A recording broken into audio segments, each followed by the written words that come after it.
What's going on, guys? This is Sergio from Techspert Games, and welcome back to Techspert Game Reviews.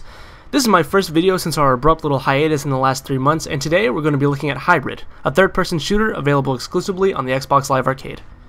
Released yesterday, Hybrid attempts to bring something new to a genre that seems all too tried and true. Taking place on a post-apocalyptic planet Earth, Hybrid places you in the middle of a war between the human paladins and the otherworldly variants, as they fight for control over the most powerful resource in the universe, dark matter. Why is it so powerful? Why do they need it so badly? Who knows? Let's get playing. Released as an addition to the Xbox Live Summer of Arcade, Hybrid features multiplayer-only gameplay. It utilizes a unique and well-thought-out concept behind multiplayer matches. Players can choose to fight on a certain region on a certain continent. Depending on who is victorious in more matches on that region, the winning side will assume control over it. Your victories and losses directly affect the ensuing conflict between the paladins and the variants, which is something you don't see very often in multiplayer shooters. While the concept, scale, and art style of this game do make it something to witness, the gameplay is where Hybrid meets its downfall. Unlike most competitive shooters, Hybrid hardly allows for freedom of movement during gameplay. Let me elaborate.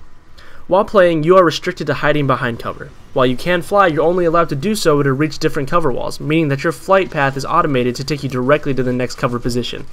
I can see why this would allow for the game to be more strategy-oriented rather than a clustered mess of players running around and shooting, but completely restricting the player to only be able to fight while taking cover was a bad move. That leaves a good chunk of the map unexplored since you can't access regions without cover.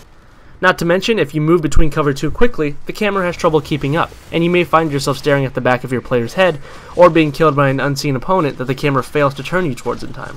The killstreak system is something to be praised. You can really turn the tide of a deathmatch by deploying lethal robots to take out your enemies. The higher your streak, the more effective the robot will be. The level up system is pretty standard.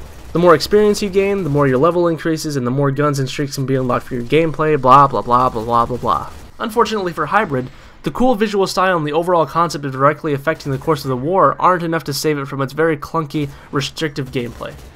Rather than introduce a new form of strategy like it hoped to, Hybrid instead takes the core element of freedom of movement away, resulting in a forced perspective on gameplay.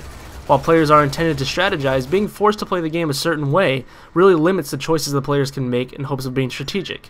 With clunky combat, a forced cover system, and an overall lack of ways to play, I unfortunately have to give Hybrid a 4 out of 10. I was excited for this certain release, and seeing the result was a very big disappointment. As always, guys, thank you for taking the time to watch this review, and I'll see you next time on Techspert Games. Where did they come from? How did they find us? Those details don't matter anymore. All that matters is that they're here now, and they brought hell with them.